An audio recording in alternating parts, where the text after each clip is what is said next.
चतुर्दश अध्याय। गरुड़ जी ने भगवान नारायण से पूछा कि जीवों का सांसारिक आवागमन सुनने के बाद सनातन मोक्ष के उपाय के विषय में बताइए, क्योंकि यह संसार दुखों से भरा हुआ है। जीवों में अनेक कष्ट उत्पन्न होते हैं, अनेक जीव उत्पन्न होते और मरते हैं, और इसका कोई अंत नहीं होता। तो हे भगवन, आप मुझे यह बताने की कृपा करें कि सनातन मोक्ष किस प्रकार मिल सकता है। भगवान नारायण ने कहा कि तुम्हारे प्रश्न का उत्तर सुनने मात्र से मनुष्य संसार के कष्टों से छुटकारा पा लेता है। हे गरुड़, भगवान शिव परम ब्रह्म स्वरूप हैं, सर्वज्ञ और कर्ता हैं, सबके स्वामी हैं और आदि अंत से रहित, विकार रहित, अनिर्वचनीय तथा सच्चिदानंद स्वरूप हैं, और जीव उनका एक अंश मात्र है। जिस तरह से रगड़ लगने से या चोट लगने से चिंगारी निकलती है, उसी तरह से अनादि कर्म से अनादि विद्या के द्वारा संघर्ष होने पर देह से युक्त जीव की उत्पत्ति होती है। देह का धारण करने वाला जीव सुख दुख से भरा होता है और अच्छे बुरे कर्म करता है, और पूर्व जन्म के कारण ही जाति का बंधन, आयु आदि निश्चित होती है। हे गरुड़, संपूर्ण जीव उत्कृष्ट तथा अनाशवान सूक्ष्म लिंग शरीर से जन्म लेते हैं, या फिर ये जीव उससे भी अधिक सूक्ष्म शरीर प्रत्येक जन्म में प्राप्त करते हैं। अब मैं तुम्हें मोक्ष का कर्म बताता हूं। वह इस प्रकार है कि पहले स्थावर का जन्म होता है, दूसरे जन्म में वह कीट होता है, फिर वृक्ष आदि, फिर पक्षी, पशु और मनुष्य होता है। धर्म करने वाले को ही मनुष्य के बाद देवता की योनि मिलती है। देवता जीव मोक्ष करने वाले होते हैं। जीव 4 प्रकार का होता है: पिंडज, उद्भिज, स्वेदज और अंडज। और यह हजारों बार शरीर धारण करता और शरीर छोड़ता है तथा अंतिम शरीर मनुष्य के रूप में प्राप्त करता है। इस तरह से ज्ञानी मनुष्य को मोक्ष प्राप्त हो जाता है। देहधारी यद्यपि 95 लाख योनियों में शरीर क्रम से जीते हैं, किंतु वास्तविक तत्व ज्ञान मनुष्य के शरीर में ही मिलता है। तत्व ज्ञान के बिना मुक्ति संभव नहीं है। इससे यह निश्चित होता है कि हजारों जन्म में, हजारों जीवों में पुण्य के संचय से मनुष्य का शरीर मिलता है, और इस शरीर के बाद भी मोक्ष की सीढ़ी खुल जाती है। जो मनुष्य इस शरीर को पाकर भी धर्म नहीं करता और अपने को संसार सागर से पार नहीं कर पाता, वह बहुत पापी है, क्योंकि मनुष्य के शरीर में ही सुंदर इंद्रियां होती है। यदि इस पर भी मनुष्य अपना कल्याण नहीं कर पाता, तो वह अभागा होता है और ब्रह्म हत्यारे के समान पाप भोगता है। पुरुषार्थ बहुत बड़ा लक्षण है, और पुरुषार्थ के बिना कुछ प्राप्त नहीं होता, किंतु पुरुषार्थ शरीर के बिना नहीं हो सकता। इसलिए मनुष्य को चाहिए कि वह अपने देह और धन की रक्षा के लिए पुण्य कर्मों का साधन करे। आत्मा सबसे बड़ा पात्र है और सबका पात्र है, इसलिए मनुष्य आत्मा की रक्षा करे। आत्मा की रक्षा के प्रयत्न में ही मनुष्य को कल्याण प्राप्त होता है। यदि मनुष्य आत्मा की रक्षा नहीं कर पाता, तो उसके कल्याण का मार्ग अवरुद्ध हो जाता है। जीवित शरीर के आधार पर मनुष्य बार बार शुभ अशुभ कर्म करता है और गांव, क्षेत्र, घर पर परिधि में बंधा रहता है। जो बुद्धिमान मनुष्य होते हैं, वे शरीर की रक्षा का प्रयत्न करते हैं, क्योंकि शरीर सबसे प्यारा होता है। कोढ़ी और दुखी व्यक्ति भी शरीर को त्यागने की इच्छा नहीं करते। यह शरीर रक्षा का प्रयत्न धर्म के लिए होता है, क्योंकि यदि शरीर नहीं होगा तो धर्म का पालन कैसे होगा। धर्म ज्ञान के लिए और ज्ञान योग्य के लिए देह का होना आवश्यक है। धर्म ज्ञान के बाद जीव मुक्त हो जाता है। आत्मा को तारना पुण्य प्राप्त करना है। जो लोग इसी लोक में नरक रोग की चिकित्सा नहीं करता, वह दुष्ट होता है और उसका शरीर रोगी हो जाता है। बुढ़ापे की अवस्था में मनुष्य कुछ नहीं कर पाता, इसलिए उसके पहले ही पवित्र कर्म कर लेने चाहिए। बुढ़ापे में रोग शत्रु की तरह से प्रहार करते हैं, इसलिए कल्याणकारी कर्म पहले से ही प्रारंभ कर देने चाहिए। मनुष्य को चाहिए कि वह ज्ञान तत्व को इसके पूर्व ही पा ले, क्योंकि शरीर के रुग्ण होने पर और इंद्रियों के शिथिल होने पर कुछ प्राप्त नहीं होता। देह के रहते मनुष्य को तत्व ज्ञान प्राप्त कर लेना चाहिए। जो व्यक्ति घर के कोने में आग लगने के बाद कुआं खोदता है वह जल जाता है। इसलिए मृत्यु के समीप पहुंचने के पूर्व ही आत्मज्ञान प्राप्त कर लेना चाहिए। मनुष्य इस संसार में उत्पन्न होता है, किंतु काल संसार के उत्पन्न अनेक कार्यों को नहीं देखता है। किंतु मनुष्य अपने शुद्ध रूप से अपने स्वरूप को भी नहीं जान पाता।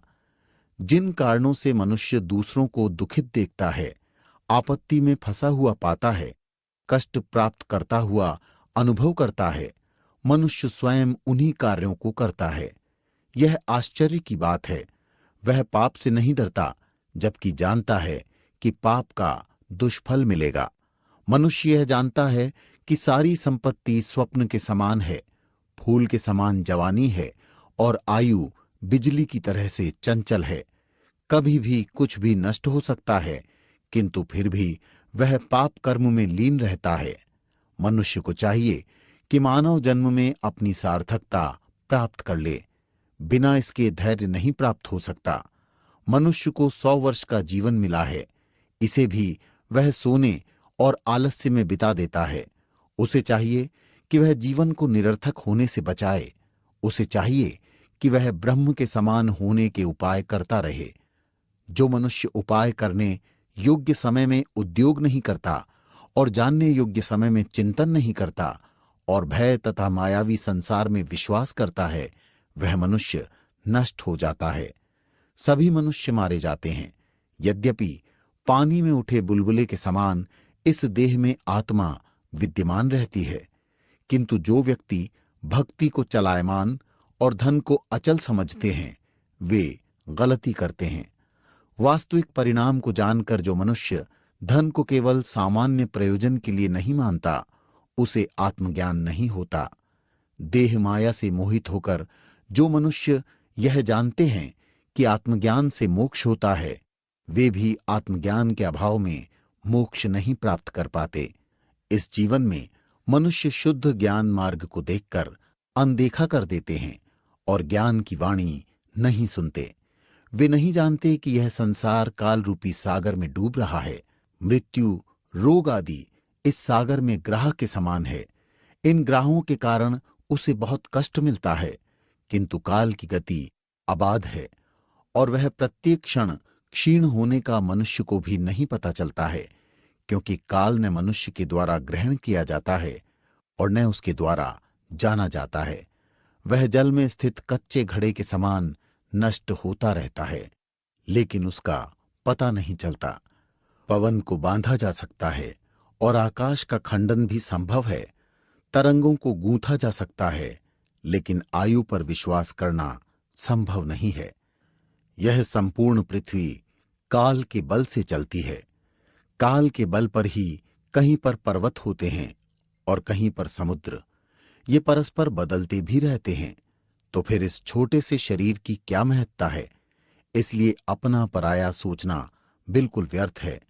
यह मेरे बंधु हैं, भाई हैं, अपने हैं, पराये हैं, यह सारा चिंतन उस समय व्यर्थ हो जाता है जब काल या तो स्वयं को उठा लेता है या बंधु बांधवों में से कोई उसका ग्रास बन जाता है।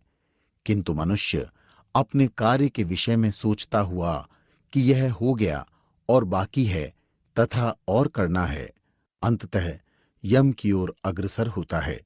उसे हमेशा यह चाहिए कि वह जल्दी से जल्दी अपने कार्यों को संपादित करे, क्योंकि मृत्यु मनुष्य के द्वारा किए गए या रह गए काम की चिंता नहीं करती। बुढ़ापा मृत्यु का मार्ग दिखाता है। बुढ़ापे के प्रचंड रोग मृत्यु के सैनिक हैं। ऐसी मृत्यु को जीव अनदेखा कर देता है और परमेश्वर को नहीं देखता। आश्चर्य यही है कि वह प्रभु की भक्ति क्यों नहीं करता। ऐसे मनुष्य को मृत्यु ऐसे ही खाती है जैसे अग्नि रूई को, जैसे लालच रूपी सुई से छेद देने के बाद, विषयद रूपी घी से सींचने के बाद राग द्वेष बहुत अधिक पनपते हैं, उसी तरह मृत्यु का जाल बढ़ता जाता है। मृत्यु के विधान से बालक, जवान, बूढ़ा कोई भी नहीं बचता। यह जीव विवश हो जाता है और अपने आप को छोड़कर यम के घर चला जाता है। फिर माता पिता और संबंधियों के विषय तो क्या कहा जाए। यह संसार दुख का मूल है और जो सांसारिक गृहस्थ है वह सबसे अधिक दुखी है। जिस मनुष्य ने इस संसार का त्याग कर दिया वह बहुत सुखी है। मनुष्य को चाहिए कि दुख को उत्पन्न करने वाले और आपत्तियों के आश्रय घर संसार को अधिक आसक्ति से न देखे। ज्ञानी और भक्त मनुष्य संसार से ऐसे मुक्ति पा लेता है जैसे कोई लोहे से जकड़ा मनुष्य बंधन से छुटकारा पाले। किंतु पुत्र, स्त्री आदि में लीन पुरुष का मोह नहीं छूटता। लेकिन वह जिन जिन संबंधों के प्रति और जितने संबंधों के मोह भाव पैदा करता है उतने ही शोक रूपी कीलें उसके हृदय में पीड़ा देती है। उसकी दशा ऐसी हो जाती है जैसे कि कोई तस्कर किसी का धन छीन कर ले जाता है। जिस तरह से लोहे की कील में लगे मांस को देखकर कील की उपस्थिति भूली हुई मछली कांटे में फंस जाती है, उसी तरह सुख का लोभी पुरुष यानी जीव सांसारिक सुखों को देखता है लेकिन उनके पीछे यमराज के विघ्नों को नहीं देखता। इस तरह हे गरुड़, हित अहित को देखने वाले और हमेशा कुमार्ग पर जाने वाले लोग नरकगामी होते हैं।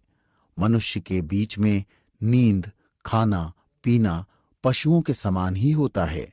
मात्र ज्ञान ही उसका विशेष तत्व होता है और ज्ञानहीन मनुष्य पशु के समान होता है। मूर्ख मनुष्य सामान्य क्रियाकर्म में लगा रहता है। दिन में भूख प्यास से दुखी, धन कमाने के लिए और रात में सोने के लिए वह अपना जीवन व्यतीत कर देता है।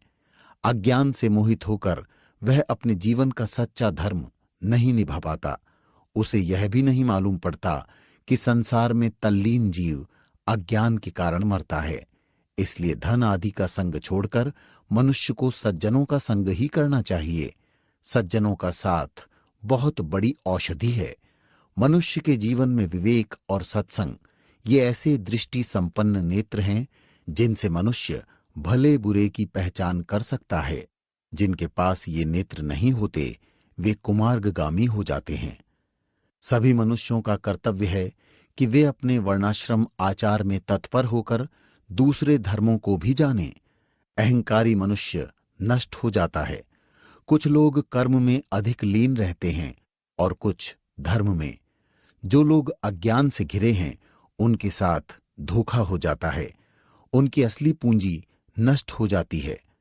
कुछ लोग भगवान नारायण अर्थात मेरा नाम मात्र लेने से मोक्ष की कामना करने लगते हैं और कुछ लोग कर्मकांडी होकर बड़े बड़े यज्ञों को करते हुए मोक्ष की कामना करते हैं।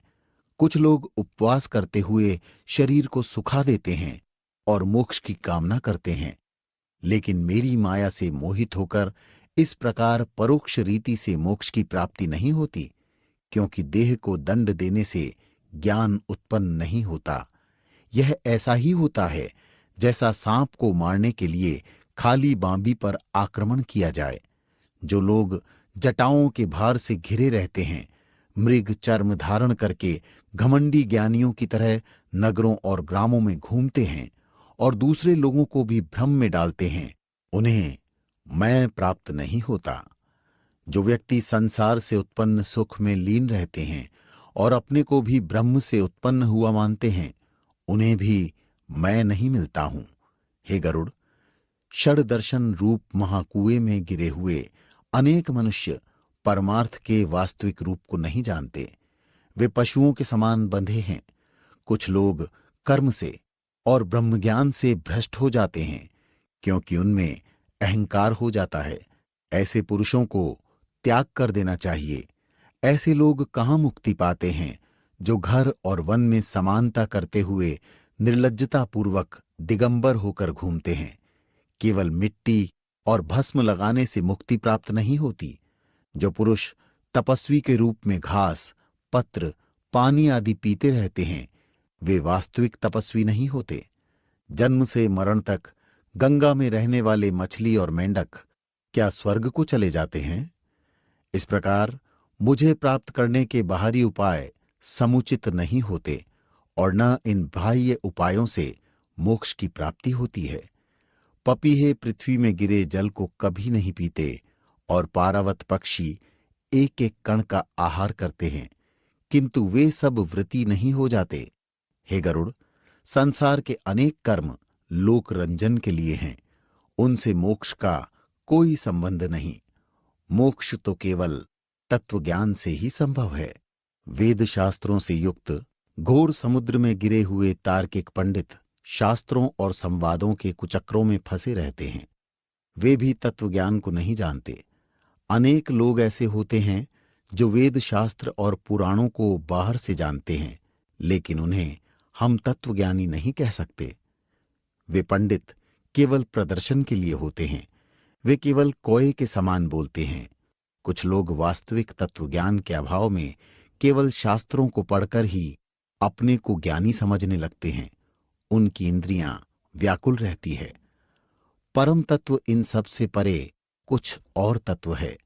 वह तत्वमसि और गुरु के उपदेश से जानने योग्य यह परम तत्व अनुभव से जाना जाता है और भक्ति उसका मूल है। ज्ञान तो केवल सहायता करता है।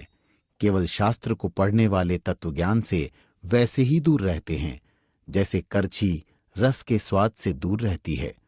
यद्यपि फूलों को गले में या सर पर धारण किया जाता है, लेकिन उनकी वास्तविकता नाक ही जान सकती है।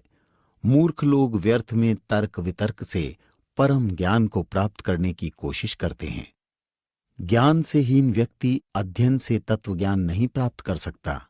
1000 वर्ष की आयु भी वास्तविक ज्ञान को प्राप्त करने के लिए कम होती है और शास्त्र ज्ञान का अंत नहीं है। शास्त्र अनेक हैं और मनुष्य की आयु बहुत छोटी होती है और उस पर भी अनेक विघ्न आ जाते हैं। इसलिए मनुष्य को चाहिए कि वह शास्त्र के तत्वों को जानने का प्रयास करे। जैसे हंस पानी में से दूध का कण निकाल लेता है, वैसे बुद्धिमान लोगों को शास्त्रों में से तत्वज्ञान की बातें निकाल लेनी चाहिए। तत्वज्ञान की प्राप्ति पर ज्ञानी मनुष्य शास्त्र को ऐसे छोड़ देता है जैसे गेहूं की प्राप्ति के पश्चात भूसा छोड़ दिया जाता है। हे गरुड़, जो पुरुष अमृत से तृप्त हो जाता है वह भोजन नहीं करता। इसी प्रकार जो तत्वज्ञानी है उसे शास्त्रों की आवश्यकता नहीं होती। वास्तविक रूप में गुरु की केवल एक वाणी से ही मुक्ति मिल जाती है। वेदों के पढ़ने से मुक्ति नहीं होती, केवल ज्ञान से कैवल्य प्राप्त होता है। मुक्ति के कारण स्वरूप न तो चारों आश्रम हैं और न षड्दर्शन तथा सारे शुभ कर्म मुक्ति दिला सकते हैं। बस मुक्ति का तो एक ही आधार है, आत्मज्ञान। मुक्ति देने वाली सारी विद्याएं एक तरफ और गुरु की वाणी एक तरफ।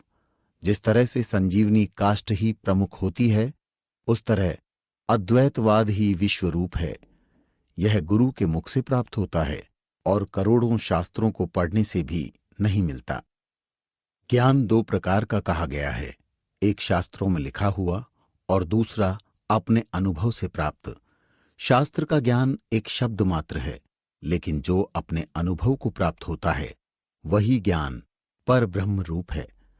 अद्वैतवाद ज्ञान की इच्छा करते हुए कुछ लोग द्वैत ज्ञान की इच्छा भी करते हैं और ये भी समझते हैं कि द्वैत अद्वैत से परे ही वास्तविक परम ज्ञान है। यह मेरा नहीं है या ये मेरा है, ये दोनों बातें मोक्ष के लिए बंधन है। जब हम यह अनुभव करते हैं कि यह मेरा नहीं है, तब हम बंधनों से छूट जाते हैं। वास्तविक कर्म भी वह होता है जो मनुष्य को बंधन में नहीं बांधता, और विद्या वही होती है जो मुक्ति देने वाली होती है। आध्यात्मिक विद्या से अलग किसी भी शिल्प की निपुणता भी विद्या ही है। मनुष्य जब तक कर्म करता है तभी तक इस संसार की वासना में रहता है, और जब तक इंद्रियों की चंचलता के घेरे में रहता है तब तक तत्व ज्ञान भी कहाँ होता है। इसलिए देह का अभिमान, ममता, वासना और सांसारिक तत्वों के लिए प्रयत्न छोड़कर मनुष्य को चाहिए कि वह गुरु की दया प्राप्त करके आत्मज्ञान प्राप्त करे। जप, तप, हवन, तीर्थ और पुराणों की कथा भी तभी तक सहायता करती है जब तक तत्वज्ञान नहीं होता।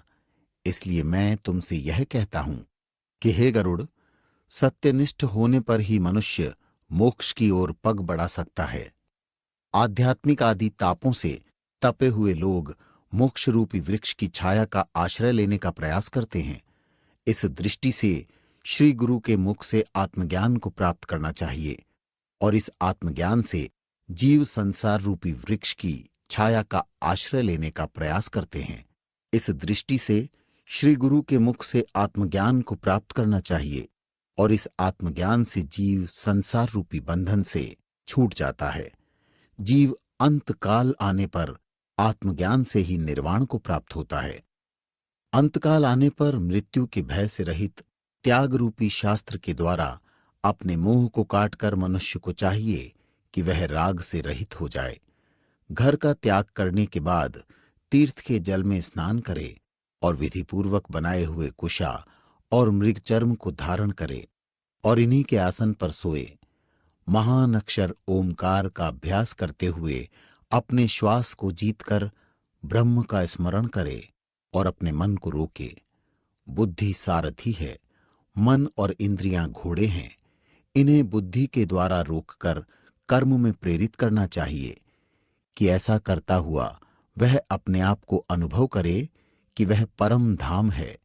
मैं ही ब्रह्म हूं, मैं ही परम पद हूं और मैं ही अनंत आत्मा हूं। इस तरह से वह अपने आप को स्थापित करे। जो पुरुष ओम का उच्चारण करता हुआ और मेरा स्मरण करता हुआ अपनी देह का त्याग करता है, वह परम गति मुक्ति को प्राप्त होता है। इस स्थल पर ज्ञान और वैराग्य के घमंडी लोग नहीं जा पाते। ज्ञानी पुरुष ही इस गति तक पहुंचते हैं। मान मोह से रहित होकर जो लोग संग के दोष को जीत लेते हैं, अभिलाषाओं का त्याग करने में समर्थ हो जाते हैं और दुख द्वंद से छूट जाते हैं, राग द्वेष रूपी मल से मुक्त हो जाते हैं, वे परम अविनाशी पद को प्राप्त होते हैं। ज्ञान एक कुंड है, उसमें सद का जल भरा हुआ है और यह जल राग द्वेष को दूर करता है। इस तरह के मानस तीर्थ में स्नान करने वाला व्यक्ति मोक्ष प्राप्त करता है। जो केवल मुझे भजता है और परमात्मा में ध्यान लगाता है, वह मोक्ष को प्राप्त होता है।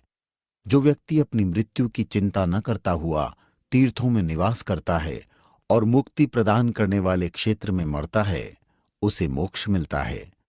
मोक्ष प्राप्त करने के लिए कुछ तीर्थ इस प्रकार हैं: अयोध्या, मथुरा, काशी, गया, कांची, अवंतिका, द्वारावती, ये 7 पुरी मोक्ष प्रदाता है। इस तरह से हे गरुड़, जैसा तुमने पूछा वैसा ही मैंने इस सनातन मोक्ष धर्म के विषय में तुम्हें बता दिया है। मुख्य ज्ञान और वैराग्य से इसको सुनने से भी मोक्ष प्राप्त होता है। और सबसे मुख्य बात यह है कि तत्व को जानने वाले धार्मिक मोक्ष को प्राप्त करते हैं और वे स्वर्ग जाते हैं। भगवान की यह वाणी सुनकर गरुड़ जी ने उनको अनेक बार प्रणाम किया और फिर ध्यानस्थ हो गए। इसके बाद वह बोले, हे भगवान, आप मुझे सदाचार के विषय में बताइए कि मनुष्य का सदाचार कर्म विधान क्या होना चाहिए। गरुड़ जी का प्रश्न सुनकर भगवान नारायण बोले, मनुष्य को चाहिए कि वह श्रुति और स्मृति का ज्ञान प्राप्त करके वैदिक कर्म करते हुए सदाचार का पालन करे। श्रोत कर्म करने के बाद वह स्मार्त कर्म भी करे। वैदिक कर्म को प्रमुखता देनी चाहिए। यदि किसी कारण से कोई मनुष्य स्मार्त कर्म नहीं कर सकता तो उसे सत्पुरुषों का आचरण करना चाहिए। श्रुति और स्मृति ये दोनों ही ब्रह्म ज्ञाताओं के नेत्र कहे गए हैं। इनके द्वारा ही कर्मों का दर्शन होता है। श्रुति के द्वारा वैदिक धर्म का प्रतिपादन किया जाता है। स्मृति के शास्त्रों में जो कुछ भी कहा गया है वह अपर धर्म होता है। एक तीसरी श्रेणी का धर्म भी होता है जिसमें शिष्टाचार का कथन होता है। इस तरह ये 3 सनातन धर्म होते हैं: सत्य, दान, दया, विद्या, पूजन, लाभ और इज्जा। ये 8 धर्म के स्वरूप हैं और यही शिष्टाचार के लक्षण कहे गए हैं। हमारे पूर्वज पुरुष शरीर और इंद्रियों के तेज से परिपूर्ण थे। धर्म का आचरण करते थे, उन्होंने ही सत्य, यज्ञ, तप और दान के रूप में धर्म के लक्षण बताए हैं। सच्चा सदाचार अध्ययन, तप, विद्या में प्रवृत्त होता है, क्योंकि धर्म से सुख की प्राप्ति होती है और धर्म से ही ज्ञान मिलता है। इस धर्म से युक्त ज्ञान जब प्राप्त होता है तब मोक्ष मिलता है। इज्जा अर्थात यज्ञ आदि करना, अध्ययन और शास्त्रों का पालन करना ब्राह्मण, क्षत्रियों और वैश्यों का कर्म कहा जाता है। क्षत्रिय अपने कर्म के द्वारा निर्वाह करता है और यही उसका सदाचार है। उसका सदाचार प्राणी मात्र की रक्षा करना भी है।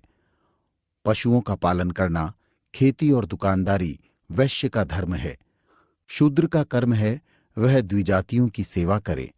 इस प्रकार चारों वर्णों के धर्म भिन्न भिन्न हैं और चार आश्रम हैं जिनका पालन करना सुखी जीवन के लिए आवश्यक है। शूद्र को चाहिए कि वह कर्म से ब्राह्मण, क्षत्रिय और वैश्य की सेवा करे। आश्रमों में ब्रह्मचारी का कर्तव्य है कि वह ब्रह्म की उपासना करता हुआ विद्या अध्ययन करे, घर छोड़कर गुरु के पास गुरुकुल में रहे और यज्ञ आदि करे, समयानुसार अध्ययन करे। उसे भिक्षाचरण से अपनी जीविका प्राप्त करनी चाहिए। वह गुरु के साथ रहकर ही उसकी आज्ञानुसार कार्य करे। गृहस्थाश्रम में उसका कर्म दूसरा हो जाता है। उसे चाहिए कि वह नित्य यज्ञ करता हुआ वैदिक पद्धति से अपने जीवन का निर्वाह करे और अपनी भार्या के साथ पर्वों को त्याग कर रतिक्रिया करता हुआ गृहस्थ धर्म का पालन करे। देवता, पितृगण और अतिथियों का पूजन सत्कार भी उसका धर्म है। गृहस्थ धर्म का पूरा निर्वाह कर लेने के बाद मनुष्य को चाहिए कि वह वानप्रस्थ में प्रवेश करे और इंद्रियों पर संयम रखता हुआ धर्म कर्म करे, नित्य यज्ञ करे, मृग चर्म धारण करके भूमि पर सोए, वन में निवास करे और जो कुछ भी फल आदि प्राप्त हों उनसे अपना पेट भरे। यह उसका धर्म है। शास्त्रों ने जो उसके लिए निषेध किया है उसे वह बिल्कुल न करे। चौथा आश्रम सन्यास का है। इस आश्रम में मनुष्य सब कुछ छोड़कर सन्यासी हो जाता है। यहां पर उसे केवल भिक्षावृत्ति से ही काम चलाना पड़ता है। उसे चाहिए कि वह वृक्ष की जड़ में निवास करे और कुछ भी संचित न करे, राग द्वेष से परे हो जाए, किसी के प्रति भी ममता न रखे, प्रिय अप्रिय न समझे और बाहर भीतर अधिक से अधिक शुद्ध रहने का प्रयास करे। कम बोले, केवल ब्रह्म ध्यान में मग्न रहे और अपने हृदय में शुद्र भावनाओं को न रखे, नित्य ध्यान और उपासना करे। इसी को सन्यासी का धर्म कहा गया है। सदाचार के अंतर्गत किसी प्राणी की हिंसा न करना, अर्थात किसी को किसी भी तरह से कष्ट न पहुंचाना, मन, वचन, कर्म से प्रिय बने रहना और सब पर दया भाव रखना महत्वपूर्ण है। समस्त आश्रमों में रहने वाले मनुष्यों का सामान्य धर्म सत्य का आचरण है। प्रातःकाल शैया से उठकर सोने तक जाने का एक गृहस्थ का धर्म सबसे अधिक कठिन होता है। गृहस्थ को चाहिए कि वह ब्रह्म मुहूर्त में शैया छोड़ दे और धर्म अर्थ का चिंतन करे, अपने नित्य कर्म से निवृत्त होकर स्नान संध्या आदि करे, फिर उसके बाद दिन में अपना कार्य करे। संधि काल में नित्य कर्म करते हुए दिशा ज्ञान का विशेष ध्यान रखे, जल में स्नान करते हुए अधिक से अधिक शुद्ध रहे और उसके बाद अपने कर्म विधान की ओर ध्यान करे। जो व्यक्ति कमजोर हो वह अपनी शक्ति और बल के अनुसार शारीरिक शुद्धि करे। शारीरिक शुद्धि के बाद आचमन आदि कूदते हुए संध्या वंदन करे। वेदों का पाठ करते हुए इतिहास पुराण का पारायण करे। फिर वह नासिका में वायु, आंखों में सूर्य, कानों में दिशा, नाभि में ग्रंथि और हृदय में ब्रह्मा का ध्यान रखते हुए अपनी पूजा करे।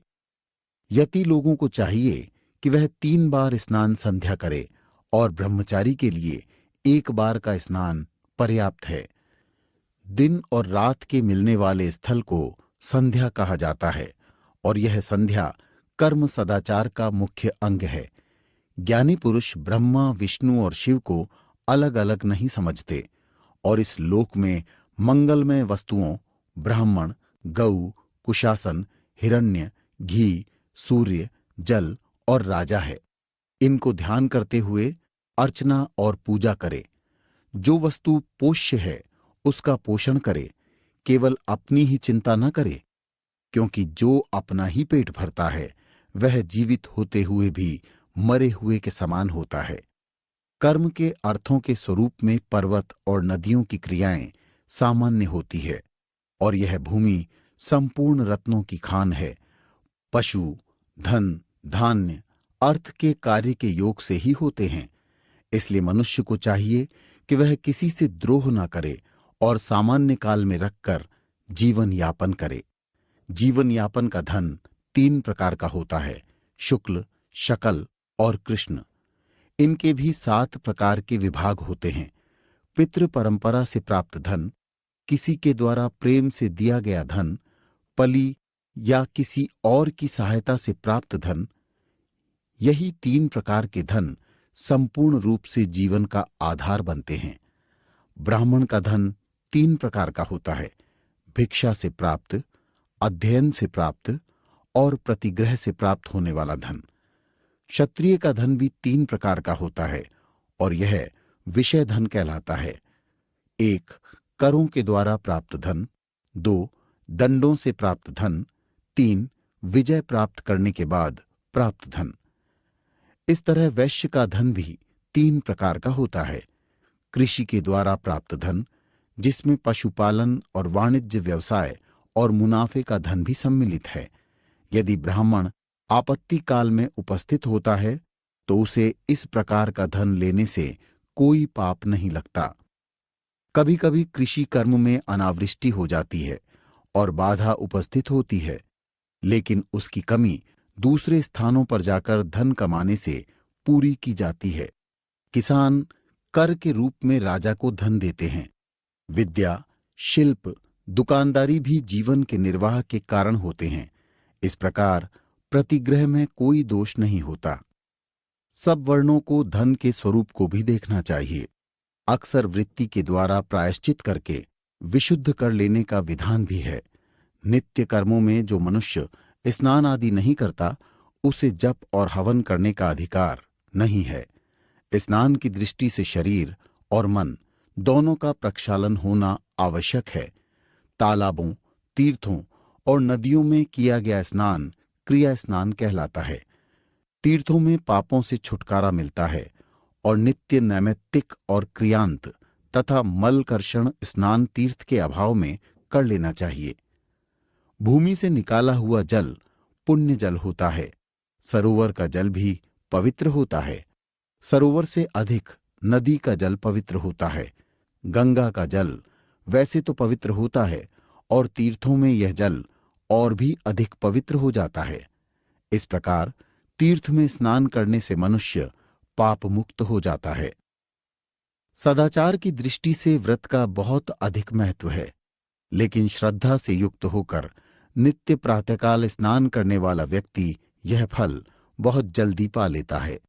जो पुरुष चंद्रमा और सूर्य ग्रह के समान लोगों को प्राप्त करना चाहता है, उसके लिए प्रातःकाल का स्नान पुण्यों को देने वाला होता है। भगवान विष्णु विशेषकर एकादशी तिथि के स्नान से प्रसन्न होते हैं। जो मनुष्य श्री की कामना करता है, उसे आंवले से स्नान करना चाहिए। इससे कीर्ति बढ़ती है और आरोग्यता प्राप्त होती है। इस प्रकार के स्नान करने से देवता और पितृगण प्रसन्न होते हैं।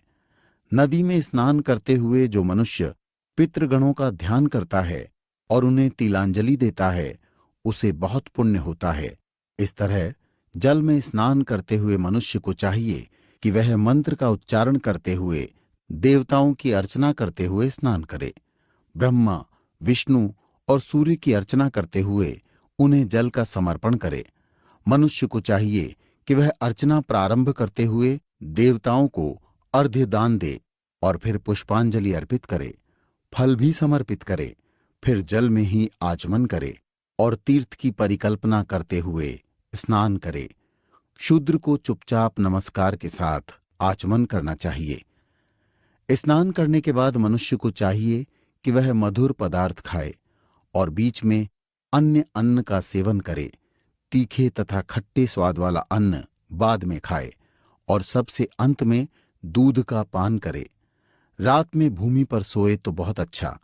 इस प्रकार अपने सदाचार का पालन करता हुआ मनुष्य जीवन यापन करता रहे।